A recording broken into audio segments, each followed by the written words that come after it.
What was one rule at your office that ruined everything?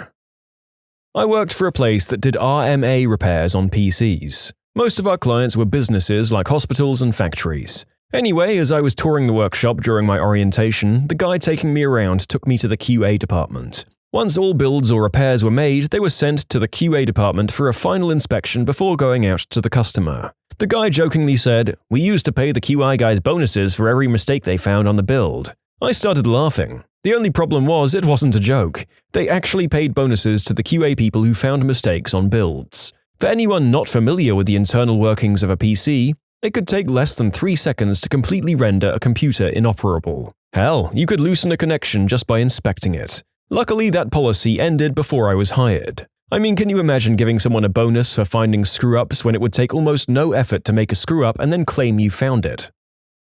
New manager got rid of the sofa in the break room so people couldn't nap in their hour-long lunch break. No one was oversleeping or taking the mickey with it, but it was a good option to have on a tough day. A guy who liked green herbs started sleeping in other places, including in between the walls in the warehouse. To clarify where he'd go, we'd find him in between the walls and shelves. It was a DIY store that had been something else years before, so there were random partition walls and oddly laid out shelving units everywhere. A real crap show of a store layout. He had quite a few places to hide in and nap.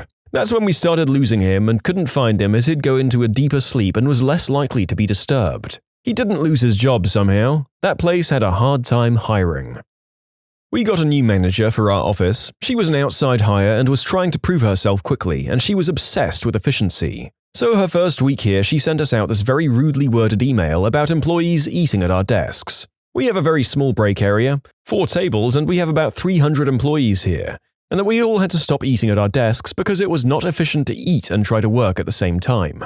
Through a coordinated effort by some of the more sassy people at the office, they all had their lunches at the same time and filled the break room with about 90 people, elbow to elbow, and they all ate standing up. Literally the next day after that happened, she sent out a follow-up email saying that we could eat at our desks, but she advised us to take a break from our work from time to time. It was pretty funny.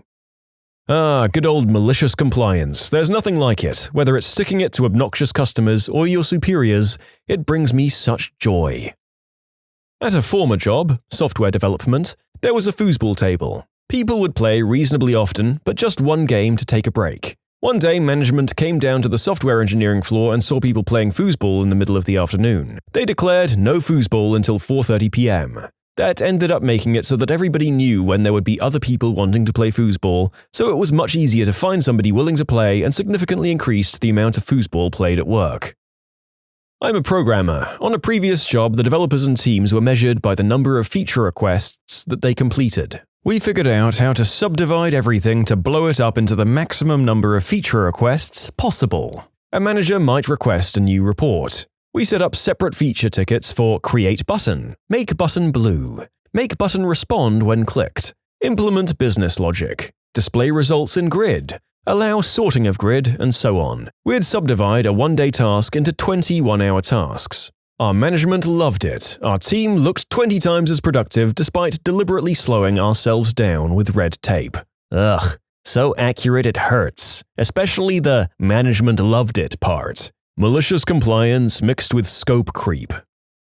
My company, as part of its alcohol policy, said you shouldn't drink for at least 4 hours before coming to work. When engineers got called about production problems over the weekend, they'd all just had a beer, but could be there in about 4 or 5 hours. I'm a flight attendant. Rule is we can't drink 8 hours before our shift. Sometimes the company will call you after you've just done working to do more flying as they don't have anyone else. Or we might have an extra long overnight, as in get into whichever city, say at around 11 p.m. Monday, and not leave until 6 a.m. Wednesday. Sometimes they'll call us out to work some short flights on that Tuesday that we aren't working. All you have to do is answer the phone and say you just had a drink, and then you don't have to work. An insane amount of time and hand-wringing went into my office's dress code policy. When the final draft was ultimately released, every department head had a valid reason why their staff should be exempted. So the policy wound up only affecting myself and the guy that insisted on making the policy. I violate this policy on a daily basis. I used to work for a production company that employed a lot of really skilled, award-winning editors. There were producers and executives and directors, but the real money makers, the people who really made the company, were the editors, so the company was basically centered around them. The executives would always order in food for the editors, and the editors would usually eat in their offices while doing their thing. One day, the execs decided to cut paid lunches to save money. The editors all thought this was a jerk move, so they'd go out for lunch and sometimes stay out for like 3 hours. There was nothing the company could do, really, because these editors were top of their game, and if Warner Bros. Heard that the editors they always used had left, they might leave too. So the company couldn't do anything. They saved maybe $15 per person per day, but lost like 4 hours per person per day as well. When trimming a budget, you may want to remove things that are the most expensive and provide the least noticeable benefit. So of course, the first thing to always go is creature comforts, which cost almost nothing and have immense impact on quality of life. I'm perpetually amazed at many companies' existence. You're assuming they want to remove the things that make sense to remove. What actually happens is they remove the easiest things to remove, basically all the low effort, low capital, and low time investment things. What's the easiest thing a manager could possibly do to save money? Simply stop buying lunches for people. It takes one email and the manager can claim $50,000 annual savings on day one to their bosses. This is why layoffs that end up hurting the company financially occur. Labor is the easiest go-to when you have to cut costs quickly. Companies are starting to realize this in manufacturing at least and have been focusing on decreasing specific costs rather than fixed. Depends on your industry though. Some have very low fixed labor costs like 5 to 10%, whilst others can be higher than 50%. In the 5 to 10% cases, it might actually save your company money to go and hire more people, but many people are very reluctant to do so. My old job had a draconian attendance policy in which if you were a second late, you got a half-point demerit. If you were an hour late, you got that same half-point demerit, with certain amounts of demerits meaning different kinds of warnings or termination. In addition to making for some of the most anxiety-filled employees that made dumb decisions to speed through snowstorms, it also meant if you got stuck in a traffic jam, you might as well just take your time, stop for gas, and get breakfast. The same place also had a similar policy that assured the plague spread through the whole place. Say you came to work at 7. By 9 a.m., you've got a fever and full-blown flu symptoms. If you clock out then, you get a whole-point demerit. But if you sit there coughing and shivering and infecting your coworkers for another 2 hours, till your shift was half over, you only got a half-point demerit. The sickness policy is shockingly dumb. If everyone gets sick because one person can't leave, then productivity goes down a huge amount, if not shutting down operations entirely until enough people are healthy again. I'm surprised that wasn't revoked after the first time, but some managers can't manage anything. As someone who used to work in hospitality, where when you got sick you'd be asked to come in anyway because nobody else could replace you, I can tell you what a relief it is to now work in a situation where I can choose to take a sick day or two, or just power through in our post-pandemic work-from-home environment. My dad was a corpsman with the Marines doing high desert training in the Mojave. They had a big problem with unidentified snake bites. People would get bit but not identify the snake, so it was hard to find the right antidote. So my dad got all the Marines in a room and said, "If you get bit by a snake, bring it back here so we can identify it." Not even a full week later, they had to alter the wording a bit because a Marine was bit by a rattlesnake and decided to bring it back without killing it. This man had carried the snake all the way back to base alive, and the snake decided to let him know exactly how he felt about that by repeatedly biting his arm the entire time. Needless to say, that Marine went home and they made sure to hold another meeting where they told everyone to kill the snake, then bring it back. In the end, he kept the arm. They got him to the base hospital in roughly 50 minutes and gave him antivenom. He was out for 6 weeks. This was in 1995 at 29 Palms. He calls it 29 Stumps. 4th Marine Division, Reservist Marines out of Buffalo, New York.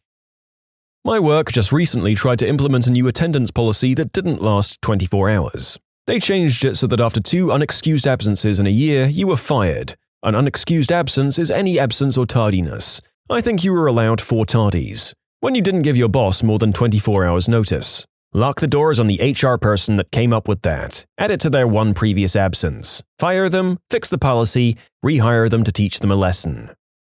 Don't do anything unless directed by your boss. Any deviation from this will result in write-up and termination. This was a very literal directive from upper management that took place after an office incident. Our work is very fluid and our team alone contained 20 people. Needless to say, productivity hit unfounded lows. Yep, we had this. We couldn't even ask our managers if there was any work to be done. They just emailed us with work every hour. I ended up finishing it in like 10 minutes of the email and was bored out of my brain for the majority of the day. This is literally a labor strategy to have a strike without leaving the workplace open for scabs, and to prevent retaliation from the bosses. It's called work to rule or a rulebook slowdown.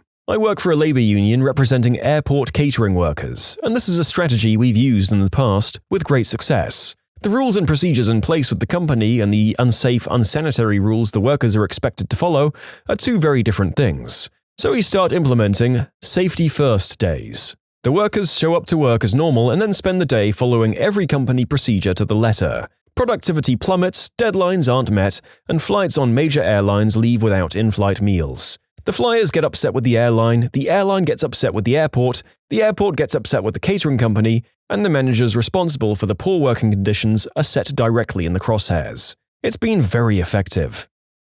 I worked for a software company that routed all sales that came to under $100,000 to inside sales, while larger orders went to outside sales teams that worked directly with the customers. This lasted until one of the inside sales guys convinced the customer that they didn't need the $2 million software and only the $100,000 upgrade. You can submit your own stories to be featured here on the channel. The story submission link is in the description below, and if you want to listen to some vibey music in the background, check out easymode, also linked below, and subscribe.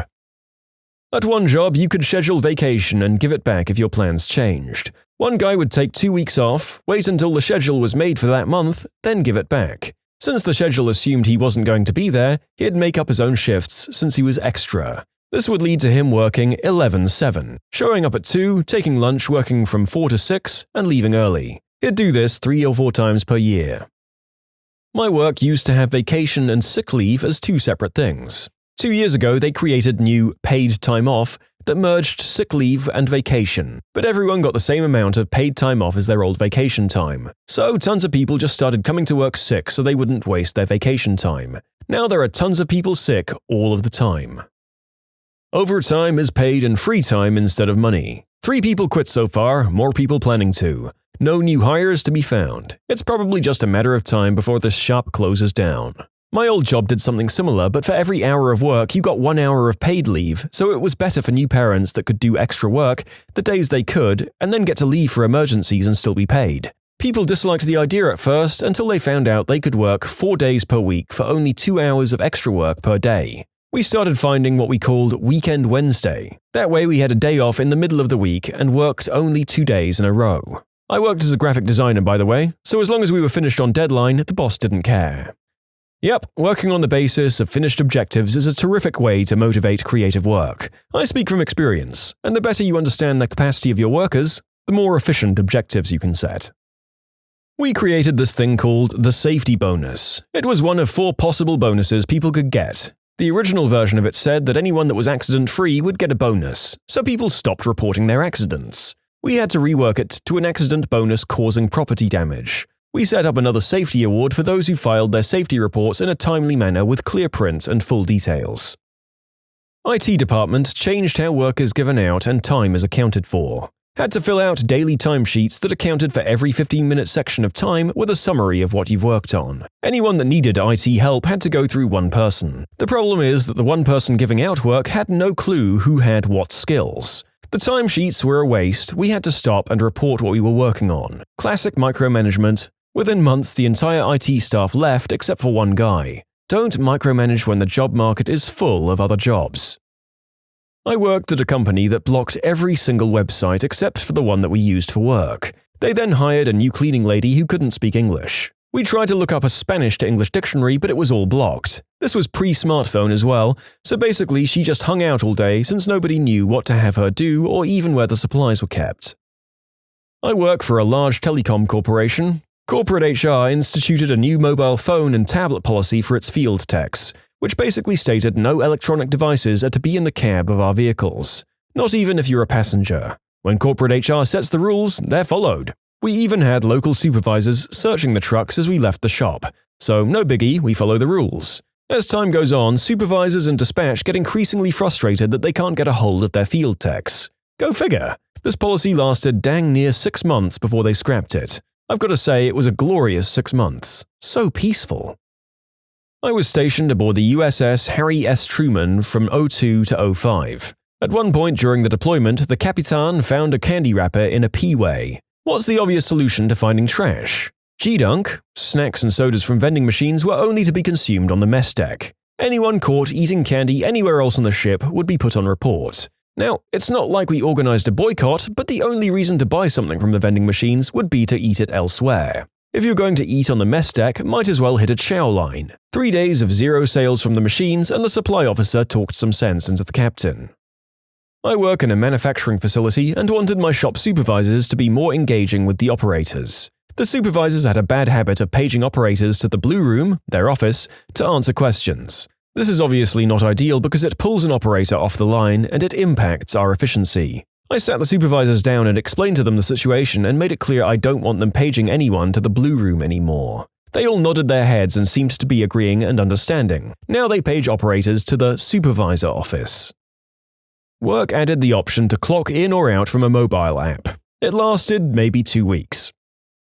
I worked for a tuxedo chain in the US Midwest for years. During prom season a few years back, a new policy in how we answered the phones came through. The greeting was, "Thank you for calling, company name, sales and rental, suits and tuxedos, where we can save you some cha-ching on your prom tuxedo today." Now, say that out loud a few times and realize how much bloody time it takes to say it on the phone each time it rings, all day, every day. Several of us senior managers refused to say it, 1 because it sounded stupid, and 2 because it took an eternity to say and we'd often get interrupted halfway through. Our office would call each store, 16 locations, and make sure you were saying it, and then threatened to fire us if we didn't. Needless to say, we took our defense to the owner of the company and he nixed it pretty quickly. Not quite a workplace, but around 2009 or 10, my city implemented new water-saving laws that said you could only water your lawns on Tuesdays and Thursdays and started enforcing fines on anyone watering their lawn not on the approved days. Well, summer turns to fall, the rainy season hits, and water mains across the city suddenly started bursting. Whatever could be causing this mass failure of our water infrastructure? Local university did a study and sure enough, the Tuesday and Thursday watering rule had put a massive strain on the water mains and sewer lines and caused them to fail across town. The city's attempt to save water backfired with mass flooding and expensive repairs. At the advice of the university, they switched it to odd numbers water Monday to Wednesday, even numbers water Tuesday, Thursday. It's several years later and they're still repairing the damage in places.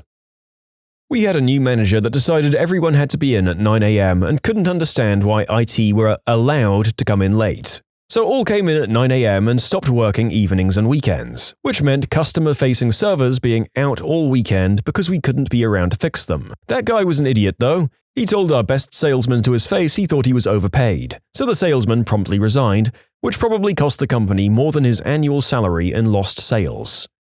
Why do guys like this always seem to end up in office management? Is it nepotism? It's nepotism, isn't it? Surely their amount of crazy wrongness can't get through a serious series of interviews. Oh, who am I kidding? Worked at a branch of a credit union. We had to recognize our workers whenever they did something good. Manager made us do this with a stuffed animal whale as if to say, "Whale done." I know. Ugh, like we were kids. Well, we decided to act like children since we were already being treated as such, so 2 weeks later our manager found the whale in the back room, hanging from an extension cord.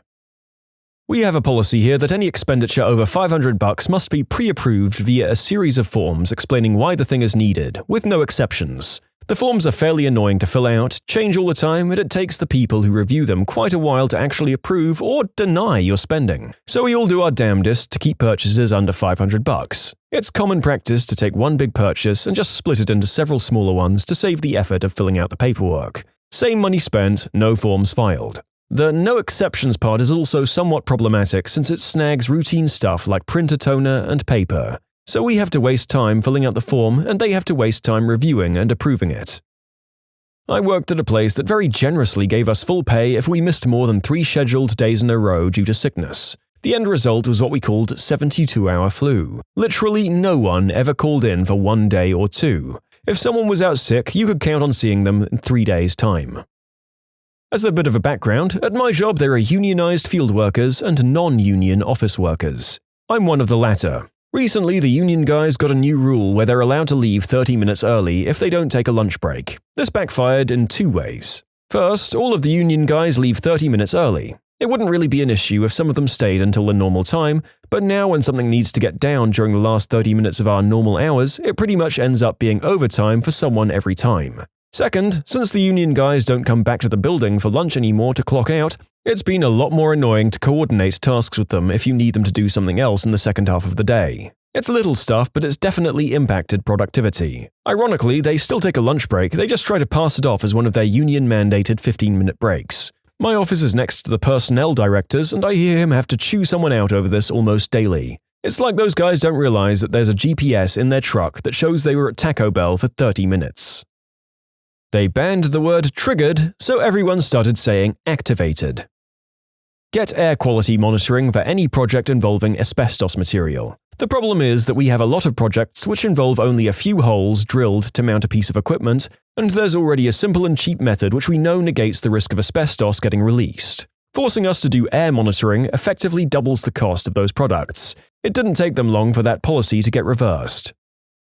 I worked for a company that met every single issue with a threat of gross misconduct. For those who don't know, gross misconduct gives the company the right to dismiss staff without notice, but that doesn't mean that you can just declare gross misconduct for everything and get out of your obligations. The best one I can remember was when they were having problems with lorries parking in the road outside and tried to get the council to make it no parking. The council duly came and took a look and noted that several cars belonging to employees were parked on the road, so, you guessed it, parking in the road, off the company's property, and perfectly legally was to be treated as gross misconduct. There were many other examples, probably one a month, none of which were ever executed. It got so that the whole thing became a joke and nobody took anything they said seriously. When you subscribe, make sure to hit the bell to turn on notifications. Put the playlist on in the background to finish listening to all the stories, or if you want some vibey music to put on in the background, check out easymode. If you like Am I the Genius, give Am I the Jerk a shot. Everything linked in the description.